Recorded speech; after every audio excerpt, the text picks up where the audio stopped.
This week, Taylor Swift will perform at the sold-out Wembley Stadium in London.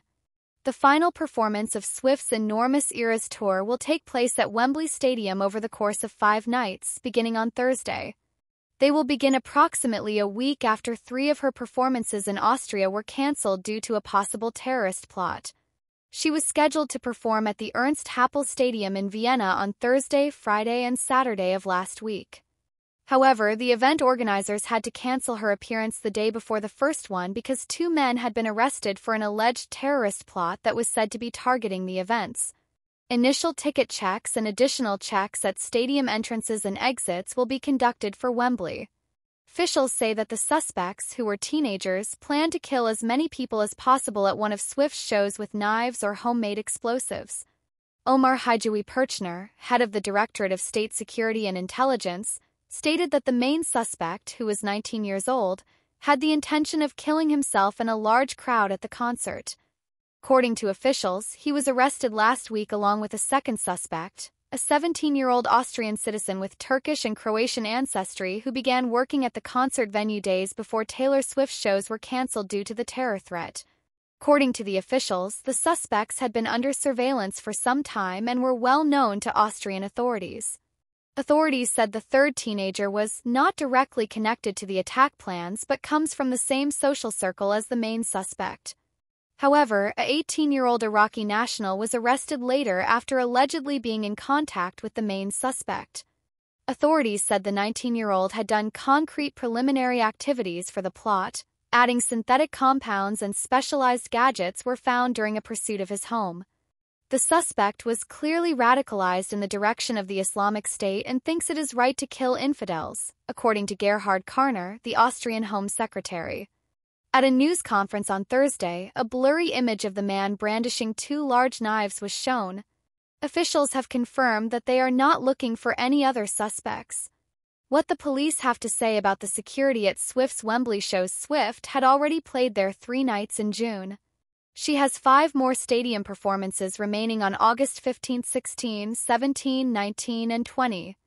A spokesperson for the Metropolitan Police responded, when asked about the Vienna terror plot and whether it would have an impact on the Wembley concerts. Each year, London hosts a significant number of very high-profile events, ensuring a safe and enjoyable experience for millions of visitors. To ensure that appropriate plans for security and policing are in place, the Met collaborates closely with venue security teams and other partners. There is nothing to suggest that the Austrian authorities' investigation of the matter will affect upcoming London events. As always, we will continue to carefully review any new information. Sky News inquired of London Mayor Sadiq Khan regarding whether the Vienna cancellations had affected Wembley's security plans. In policing these events, we have a lot of experience. We never rest on our laurels, Mr. Khan stated. Many lessons were learned after the horrible attack at the Manchester Arena. Work really closely, not just with City Hall and councils, but also with those who host concerts, the mayor added. He went on to say, I'm sure Vienna has its own reasons for deciding to cancel the Taylor Swift concerts. We will continue to collaborate closely with the police to ensure the concerts can take place safely in London. Before the London concerts, Diana Johnson, Minister of Police, said that Scotland Yard will look at all the intelligence. When asked about Swift's performances, she stated to LBC Radio, clearly the police will be looking at all the intelligence and making decisions. They risk assess every event that happens in this country, and that's something for the police. Ms. Johnson went on to say, Can I also just say there is of course a commitment in our manifesto for the general election to introduce Martin's Law, which again is about making sure that those venues which could be subject to terrorist attack have in place everything that they need in terms of keeping people safe, and that will be brought forward by the government shortly. Counter-terror policing will be trying to get information from their Austrian colleagues to understand the precise nature of the threat, Nick Aldworth, a former counter-terrorism national coordinator, told Sky News nationally. Was this an inspired or a directed attack? What were the motivating factors? They will essentially be attempting to determine whether there is a transnational or residual threat that is greater than their current threat assessment for these concerts and the entertainment industry as a whole. as an extreme response and one that is probably unnecessary, providing that they can assure themselves that there is security at the events capable of preventing acts of terrorism, he stated. It is likely that the operators of the venue would decide to call off or postpone the concert rather than the police. According to Mr. Aldworth, if he were in charge of the concert, he would assess, based on what is known about the potential terrorist threats, whether his team was capable of doing so. He stated, if the answer to that question is no, then I would then need to understand why that is and what the gap is between being able to assure myself that I can keep people safe and the answer to that question.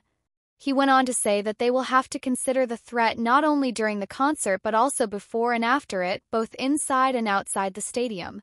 He stated that licensed security officers are required to complete online counterterrorism awareness training every 3 years, so any Wembley security personnel should be prepared to deal with potential terror threats. He explained, there are several parallels between Wembley and Manchester Arena, especially in terms of the layout of the environment and the responsibilities that sit across various organizations who must work together to keep people safe. Following the conclusion of the Manchester bombing inquiry last year, he stated that all parties should now have laser-sharp precision in understanding how to collaborate with one another. When Mr. Aldworth was head of counter-terrorism protective security in London, he claimed that he was confronted with the exact scenario that current leaders in the field of counter-terrorism are dealing with following the 2017 bombing of Manchester Arena. He recalled, within a few days of the bombing, the O2 at Greenwich had a series of high-profile concerts scheduled. I was able to collaborate with the leadership of the O2 to share the intelligence that they might need to make operational decisions and provide supporting resources to keep the safe areas outside the concert space, I said. He stated that the O2 proceeded with the events after reviewing its own security plan and having an extremely high degree of confidence that it would detect and prevent terrorism on its premises.